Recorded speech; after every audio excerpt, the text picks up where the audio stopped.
이렇게 좋은 날씨에 여러분을 뵙게 돼서 참으로 기쁩니다.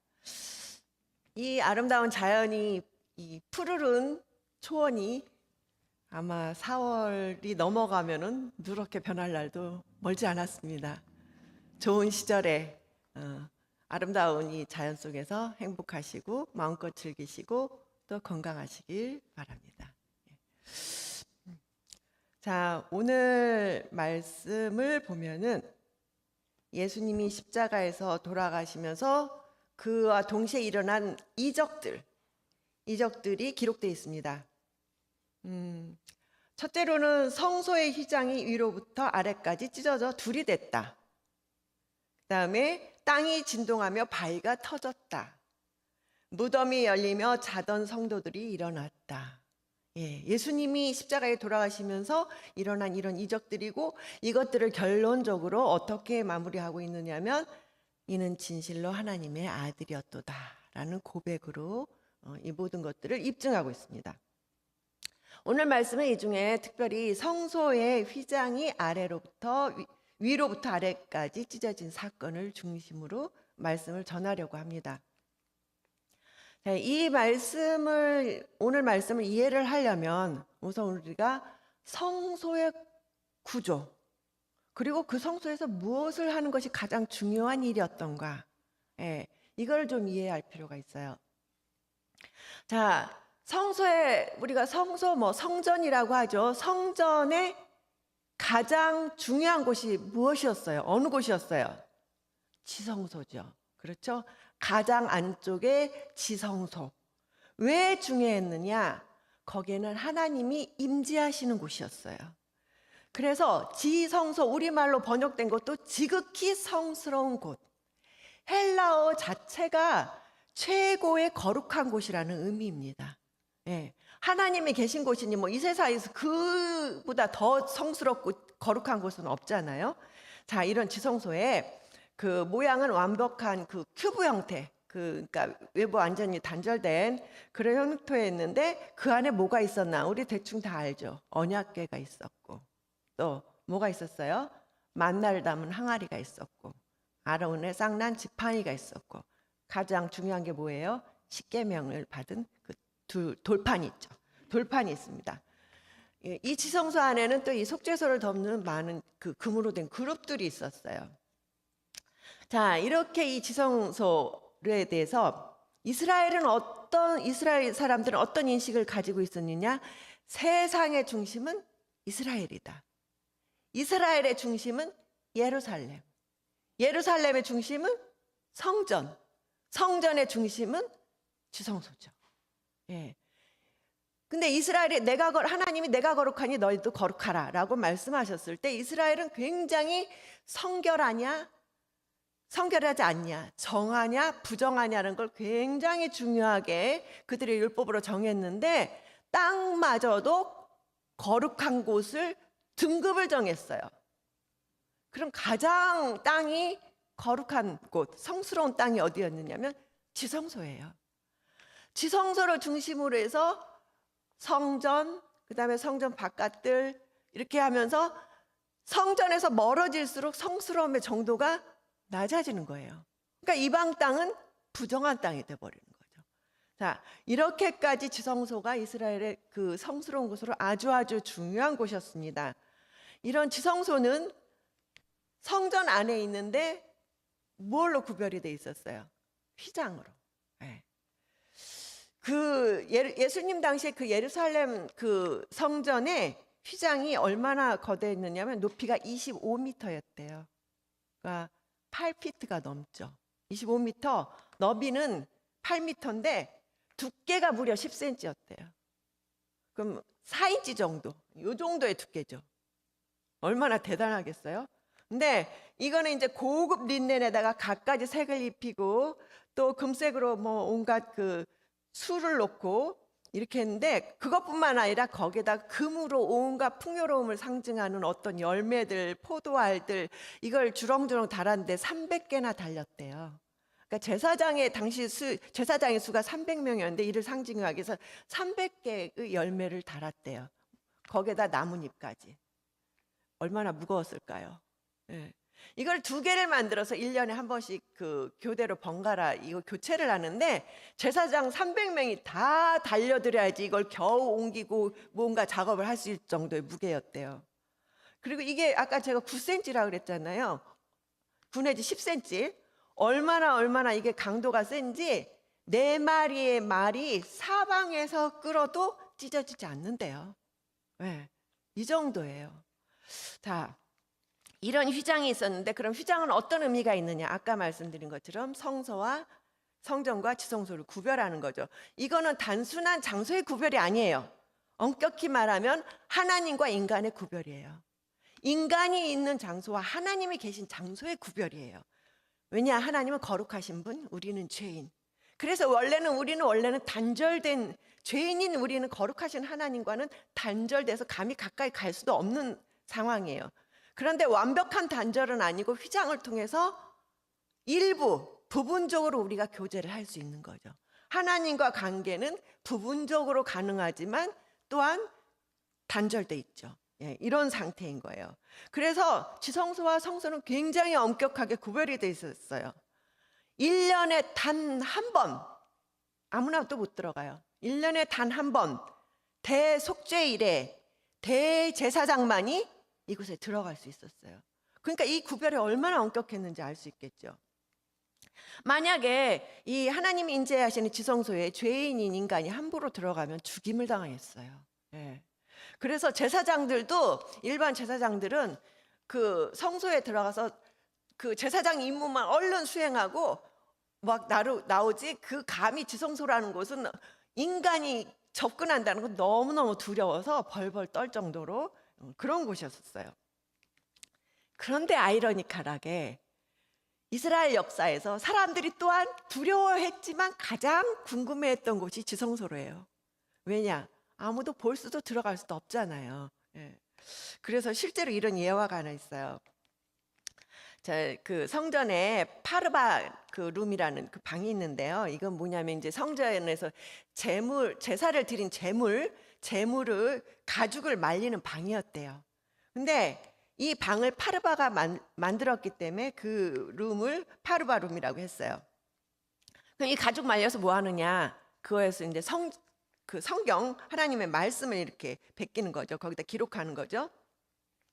근데 어느 날 파르바가 자기 방에 있다가 너무너무 지성소가 가보고 싶었어요. 너무너무 궁금했어요. 응? 그래서 이 사람이 어떤 일을 했느냐면 감히 그 파르바룸에서 지성소까지 땅굴을 팠대요. 예. 그래서 이제 지성소를 들어가려고 시도를 한 거예요. 그런데 안타깝게도 거의 다 팠는데 들켰어요. 그래서 자기가 만든 그 파르바룸에서 사형을 당했답니다. 죄인이 들어갈 수 없는데 감히 율법을 어기고 들어갔으니 당연히 사형이죠. 이렇게 지성소라는 건 신성했어요. 아무도 접근할 수 없는 아주 엄격히 제한된 곳이었어요. 그런데 이제 이 성전과 지성소에서 그럼 어떤 일을 했느냐 하면 우리가 대속죄일에 제사를 지낸다 그랬잖아요. 그럼 그 속죄제에 대한 이해를 할 필요가 있어요. 히브리서 9장에 보면은 오직 둘째 장막, 이걸 둘째 장막이라고 그랬는데 대제사장이 홀로 1년에 한 번 들어가되 자기와 백성의 허물을 위하여 드리는 피 없이는 아니하나니. 그러니까 피로 속죄제를 드리는 거예요. 1년에 한 번. 근데 대제사장마저도 굉장히 철저하게 준비를 했었어요. 얼마나 준비를 했느냐? 사전에 자신을 정말 엄격하게 통제해서 성결히하고 자신의 업무를 실수 없이 수행하기 위해서 만반의 준비를 해야 됐어요. 그래서 대속죄일 일주일 전부터 아예 자기의 거처로 성전으로 옮겼어요.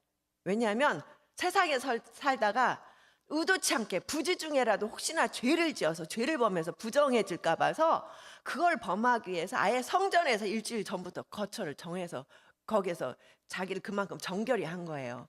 그리고 그동안 또 뭘 했느냐? 제사장이 이 대속죄일에 자기 임무를 실수 없이 잘 수행하기 위해서 정말 만반의 준비를 하고 연습을 했어요. 이 정도로 이 대속죄일 제사가 중요했어요. 그 정도만이 아니라 그 일주일 동안에 정결의식을 했습니다. 셋째 날과 일곱째 날 정결의식을 하고 마지막 일곱째 날은 장로들 앞에서 거룩을 선언하고 그렇게 하고서야 대속죄일에 그 속죄의식에 들어가는 거예요. 그러면 대속죄일 날 제사장은 우선적으로는 제사장의 그 화려한 복장을 입고 일상적으로 등불을 켠다든지 이런 업무를 합니다. 그런 다음에 다시 몸을 정결하게 씻고서 세마포에 하얀 세마포 옷으로 갈아입고 속죄의식을 이제 드디어 진행하는 거예요. 근데 1년에 이제 하루에 그 4차례 지성소에 들어갑니다. 근데 아까 얘기했듯이 피 없이는 못 들어간다 그랬잖아요. 그래서 제물인 소, 그다음에 염소 이런 제물에다가 머리에 안수를 하고 내 죄를 이 짐승에게 전가해서 다 넘기고 내가 원래는 죽어야 하는데 이 짐승이 대신 죽는 거죠. 나를 대신해서 대속해서 죽었어요. 그래서 그 심판을 받은 제물의 피를 들고 지성소에 드디어 들어가는 거예요. 자, 얼마나 이게 대단한 일인지 짐작이 가죠. 우리가 지금 이런 이 시대에는 행해지지 않지만 그런데도 그냥 들어가질 못했어요. 왜냐하면 하나님은 너무 거룩하신 분이기 때문에 인간이 볼 수가 없는 분이었어요. 감히 인간의 눈으로 그분을 배울 수가 없어요.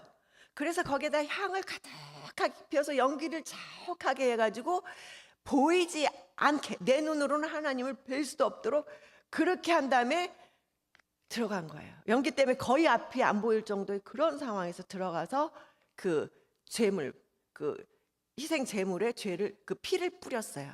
그래서 그 언약궤 뚜껑에 뿌리고 천정에 뿌리고 바닥에 뿌리고 휘장에도 뿌리고 자 이렇게 했어요. 그러니까 이게 얼마나 중요하고 얼마나 대단하고 얼마나 많은 준비와 거룩한 게 행하지 않은 그런 의식이었는데 오늘 성소의 휘장이 찢어졌다는 것입니다. 네. 성소의 휘장이 위에서부터 아래로 찢어졌다고 그랬어요. 이거는 뭐냐면 아까도 얘기했듯이 그 300명의 제사장이 달려들어도 안 되고 4마리의 말이 찢어도 안 되는 그렇게 튼튼하고 그 강도가 엄청난 그 휘장이 인간이 찢는다면 아래서 위로 25m니까 아래서 위로 찢었겠죠. 위로서부터 아래로 찢어졌어요. 이거는 하나님께서 친히 초자연적인 역사로 이루어졌다는 것 외에는 말할 수가 없어요. 실제로 이 사건이 일어난 이후로 제사장들 300명이 달려들어서 그거를 꿰매보려고 했지만 안 됐답니다. 하나님이 하신 일을 누가 인간이 할 수 있겠어요. 자, 이거는 그러니까 엄청나게 획기적이고 너무너무 파격적인 사건이에요. 그러니까 이것의 의미를 우리가 오늘 이 메시지를 통해서 알아야 할 필요가 있다는 것입니다. 그러면 이 성전의 휘장이 찢어졌다는 것을 통해서 우리가 받는 첫 번째 메시지는 성전을 중심으로 활동하던 그 유대의 종교 지도자들에 대한 하나님의 진노예요. 예, 진노와 심판을 상징합니다. 예. 그 다음에 더 중요한 의미, 제가 오늘 한 5가지 정도의 그 의미를 여러분께 전하려 하는데 더 중요한 건 뭐냐면 지성소가 개방됐다는 것입니다. 아까 그렇게 파르바라는 사람이 정말 땅굴을 파고 가서 또 그 들어가 보고 싶어 했던 아무도 들어갈 수 없는 단 대제사장도 1년에 한 번밖에 들어갈 수 없었던 그 거룩한 곳, 최고의 거룩한 그곳이 찢어져서 개방됐다는 거예요. 이거는 정말 엄청난 사건이죠. 하나님이 계신 곳이 개방됐다는 것입니다. 이거는 뭐냐면 하나님이 더 이상 그 성전에만 계시지 않는다는 거예요. 자, 이후의 사건에 우리가 연관되는 사건이 하나 있어요. 스데반의 죽음입니다. 스데반이 죽을 때 이런 말을 했어요. 사도행전 7장에 보면은 46절에서 50절 말씀에 지극히 높으신 이는 손으로 지은 곳에 계시지 아니한다 그랬어요. 사실 하나님은 잠정적으로 이스라엘 백성과 함께 하기 위해서 성막부터 예루살렘 성전 시대까지 지성소에 계셨을 뿐이지 영원히 하나님이 그곳에 갇혀 계실 분이십니까? 아니죠. 지극히 높으신 분은 사람의 손에 지으신 사람으로 손으로 지은 그곳에 한정되시지 않는 분이에요. 그래서 주께서 이르시되 하늘은 나의 보좌요 땅은 나의 발등상이니 너희가 나를 위하여 무슨 집을 짓겠으며 나의 안식할 처소가 어디냐? 이 모든 것이 다 내 손으로 지은 것이 아니냐? 함과 같으니라. 예. 그래서 하나님은 성전이 아닌 이 하나님이 지으신 모든 곳에 계시는 거예요. 근데 그때까지만 해도 어리석었던 그 당시 유대교 사람들은 어떻게 했어요? 스데반이 성전을 모욕했다. 하나님과 성전을 모욕했다. 그래서 결국 죽임을 당했잖아요.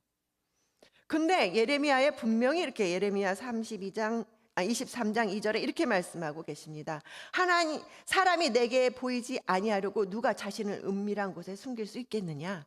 누가 나로부터 이 세상에서 숨을 곳이 있느냐?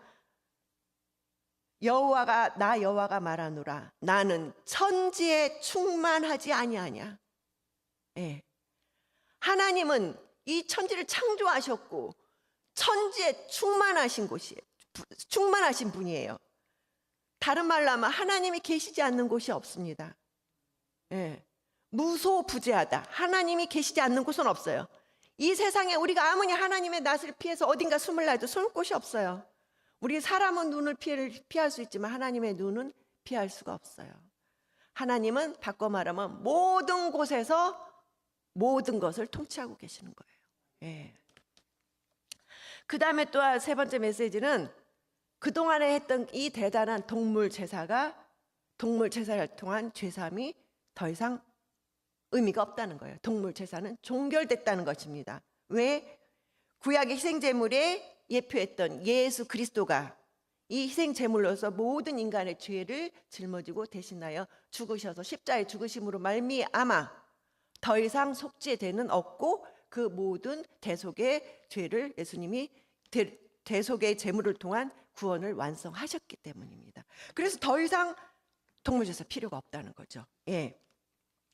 히브리서 9장 11절에서 12절 말씀에 그리스도께서는 장래 좋은 일의 제사장으로 오사 염소와 송아지 필요하지 아니하고 오직 자기의 피로 영원한 속죄를 이루시다 단번에 성소에 들어가셨느니라. 예. 예수 그리스도의 그 흠없는 예수 그리스도의 피로 단 한 번으로 영원한 구원 이뤘다는 겁니다. 예. 그래서 또 다른 메시지는 우리는 이제는 우리의 구원은 어떻게 이루어지느냐? 오직 예수 그리스도의 피를 통한 죄사함이라는 거죠. 예, 이것으로 인간 구원이 완성됐다는 겁니다. 히브리서 9장 13절에서 14절 말씀에 보면은 염소와 황소의 피와 및 암송아지의 죄를 부정한 자에게 뿌려서 그 육체를 정결하게 하여 거룩하게 하거든. 그러니까 그동안은 염소와 송아지의 피를 뿌려서라도 인간이 자기를 정결하게 하려고 했는데 하물며 영원하신 성령으로 말미암아 흠없는 자기를 하나님께 드린 그리스도의 피가 어찌 너희 양심을 죽은 행실에서 깨끗하게 하고 살아계신 하나님을 섬기게 하지 못하겠느냐. 예. 그동안에 그 불안정했던 동물의 피로도 우리가 죄사함을 받으려고 애써왔는데 정말 그 흠없는 거룩하신 예수 그리스도의 피로 그 우리의 죄를 대신했을 때 어떻게 우리가 성결해지지 않겠습니까? 예. 그래서 히브리서 10장 10절에서 14절 말씀은 예수 그리스도의 몸을 단번에 들이심으로 말미암아 우리가 깨끗해진 정도를 넘어서서 거룩함을 얻었노라. 아멘. 예. 우리가 거룩함을 얻었어요. 제사장마다 매일 서서 섬기며 자주 같은 제사를 드리되 이 제사는 언제나 죄를 없게 하지 못하였어요. 제사장들은 매일 정말 속죄제를 지냈고 1년에 한 번 대속죄제 지냈지만 그거는 완전하지 않으니까 매일 해야 됐고 매년 해야 됐고 수도 없이 하고 그냥 인류의 역사가 반복되는 한 계속 그랬는데 오직 그리스도는 죄를 위하여 한 영원한 제사를 단 한 번의 영원히 더 이상 필요 없어요. 더 이상 필요도 없고 이 제사의 효력은 영원해요. 영원해서 그렇게 해서 거룩하게 된 자들을 영원히 온전케 하셨느니라. 아멘. 너무 감격스럽지 않아요? 근데 사실 우리가 이 말씀 받기도 너무 좀 양심에 찔리지 않아요? 우리는 여전히 죄인인데 우리가 감히 깨끗하게 되지도 못하는데 거룩함을 얻었다. 너희가 완전하게 됐다. 얼마나 황송하게 그지없는 말씀이에요. 그런데 이렇게 선언해 주셨어요. 우리한테. 우리가 이렇게 거룩하고 온 예수 그리스도인이라며 완전하게 됐다라고 말씀하시는 거예요. 믿으시죠? 예. 비록 우리는 우리의 힘으로는 안 되지만 예수 그리스도의 보혈의 피로, 예, 이것이 이루어진 줄 믿습니다. 예.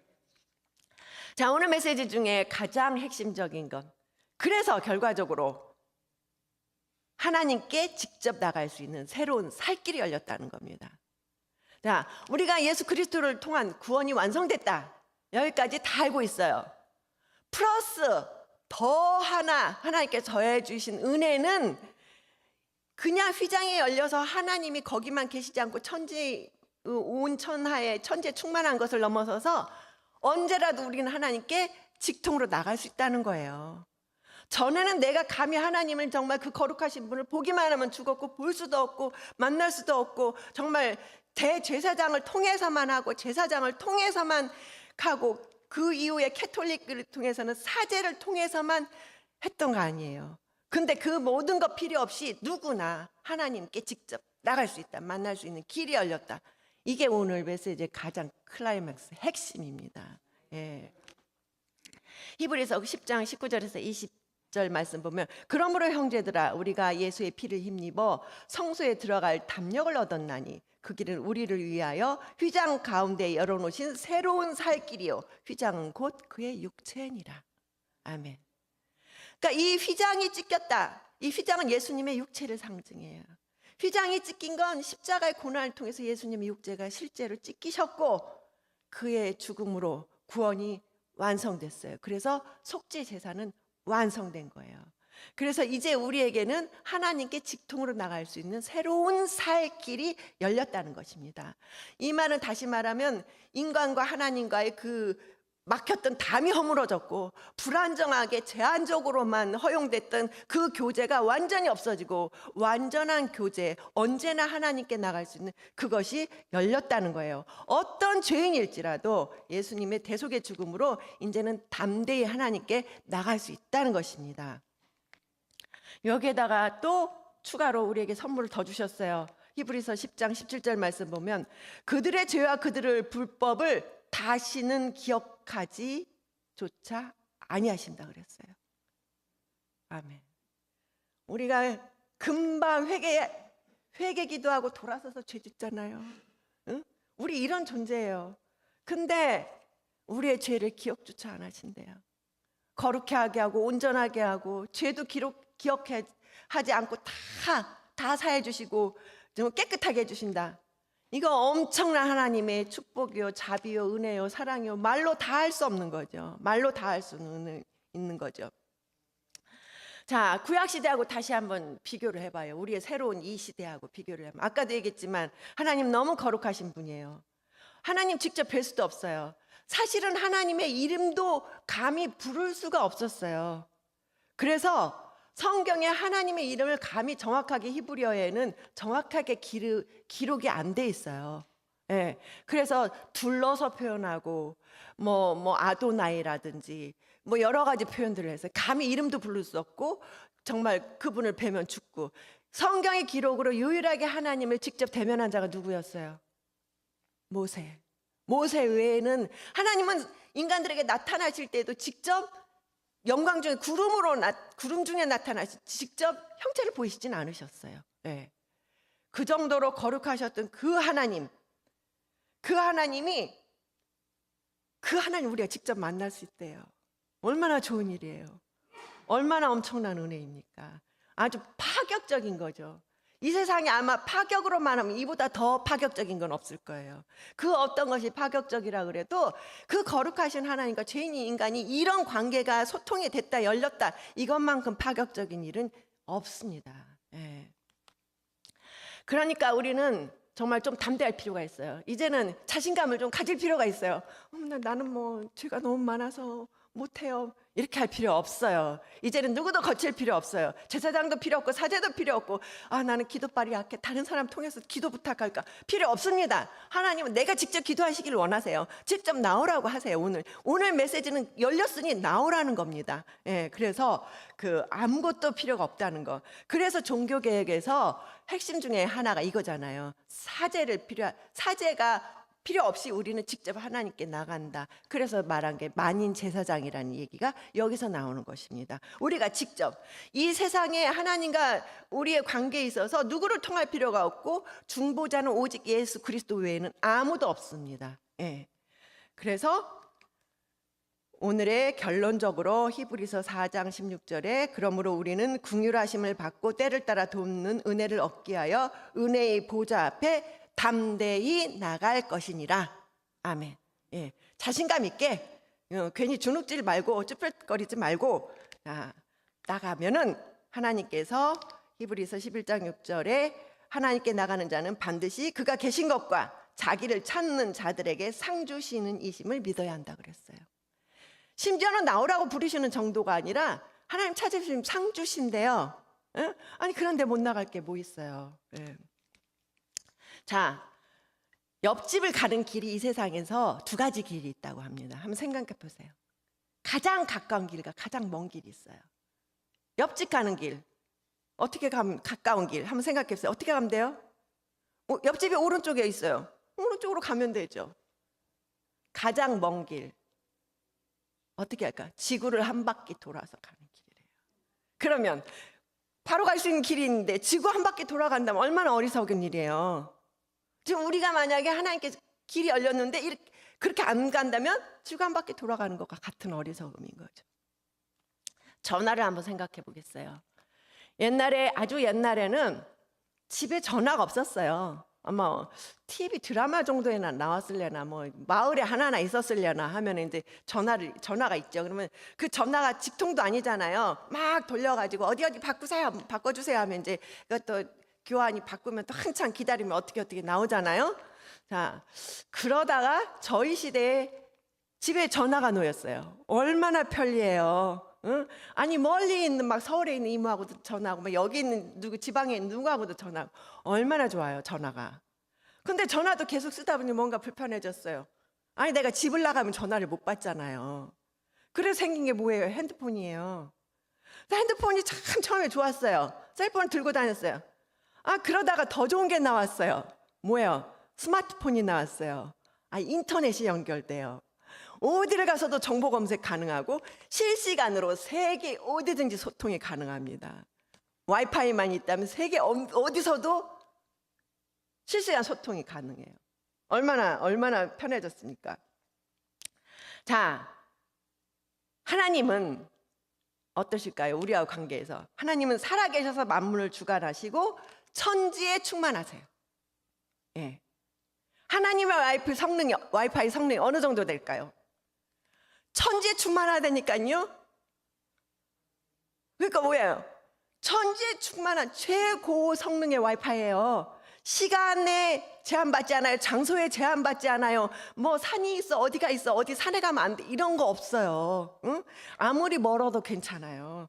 그래서 최고 성능의 시간과 장소 제한 없이 실시간, 우리는 하나님하고 실시간 연결이 가능한 와이파이가 있단 말이에요. 근데 우리가 그걸 모르면 문제죠. 그걸 모르는 게 문제죠. 그래서 하나님은 그 최고의 와이파이를 가지고 항상 우리와 소통하기를 원하세요. 그 최고 성능의 와이파이를 가지고 우리를 부르세요. 네. 근데 우리가 핸드폰을 사용하면서 스마트폰을 사용하면서 비용 내잖아요. 하나님 와이파이 우리가 비용 내요? 무료예요. 예수님이 대가 다 지불해 주셨어요. 우리는 무료예요. 근데 우리가 이용을 안 한다면 말이 안 되죠. 이렇게 대단한 와이파이 가지고 하나님과 실시간 소통할 수 있는데 우리가 하나님의 와이파이는 제껴두고 그 돈 내가면서 말도 안 되는 그 세속적인 와이파이 가지고 계속 소통하면서 세상 거 쫓아간다? 말이 안 되죠. 어리석죠. 걱정 근심이 잔뜩 있는데 정말 근심하고 슬퍼하고 이러면서 고난 가운데 있으면서 하나님께 나갈 수 있는데 엉뚱한 데 가서 우리가 근심한다 걱정한다? 이거 너무 어리석은 거죠. 지구 한 바퀴 돌아가는 것과 똑같아요. 그렇죠? 예. 그래서 이제부터 우리는 믿어야 할 건 하나님은 천지에 충만하시다. 예. 언제 어디서나 우리와 함께 하신다. 최고 성능의 와이파이로 우리를 부르신다. 근데 하나님의 마음은 늘 우리를 긍휼히 여기시고 정말 불쌍히 여기시고 도와주고 싶은 마음으로 가득하세요. 정말 도와주고 싶어서 그냥 안타까워 하시는 하나님이세요. 그 하나님이 우리의 상황 다 아시고 때를 따라 도와주기 위해서 언제나 스탠바이 하고 계세요. 예, 부르고 계세요. 자, 그러니까 이제 우리는 하나님의 보좌 앞에 담대히 나가서 도우심을 구해야 할 것입니다. 이 길만이 우리가 이 힘든 세상에서 살 수 있는 유일한 길이요, 유일한 힘이요, 유일한 축복입니다. 예. 그 은혜가 여러분 모두에게 충만하기를 기원합니다. 기도하겠습니다. 하나님, 오늘 말씀을 통해서 우리가 정말 예수 그리스도께서 우리를 위하여 죽으심으로 인하여 우리의 구원을 완성하셨을 뿐만 아니라 이렇게 정말 그 십자가의 죽음을 통하여 휘장을 열어주심으로 하나님께 직접 나갈 수 있는 길을 열어주심으로 우리에게 이렇게 엄청난 축복을 주심을 참으로 감사합니다. 감히 죄인인 우리가 정말 그 거룩하신 하나님을 배울 수도 없는데 직접 나가고 소통하고 만나고 교제하고 하나님께 모든 것을 내가 가진 모든 것을 털어놓을 수 있는 이런 관계를 허락하여 주신 그 놀라운 은혜 참으로 감사합니다. 우리가 이 은혜와 감격 속에서 늘 우리가 감사함으로 또 하나님께서 뜻하신 이것을 통하여 뜻하신 우리의 부르심을 늘 잊지 않고 하나님께 나갈 수 있도록 우리에게 그 담대함을 허락하여 주시옵소서. 모든 말씀 우리 주 예수 그리스도 이름으로 기도드립니다. 아멘.